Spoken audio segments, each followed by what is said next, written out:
We have Meredith O Connor in the building today, and it's Women Work on Wednesday. She just came from the UN with the secretaries, generals, and all these important people.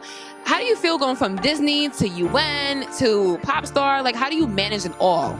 I think it's really important. Like, for me, it all comes from my drive to help people, and I really mean that genuinely, because as a child, I was bullied and I felt alone, and I really didn't know that there were other people out there.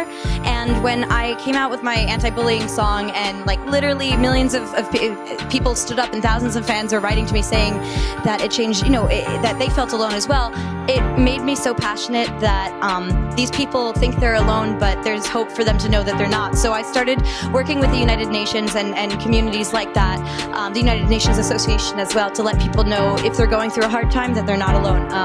Because it's just things that I wish I knew when I was younger. Yeah. So that's kind of it. Anytime I like get tired, or even if I'm on tour or whatever, I always remind myself, like, how would you feel if you were a little girl going through that? So that's kind of like my inspiration, I guess. My fans inspire me so much. What you say is a little bit different now, because in like 2017 there's so much social media. What do you say to those kids who just like feel like I want to give up? It's just crazy because social media is getting bigger and bigger each year. I just turned 20, so I remember it was still a thing, like, when I was in middle school.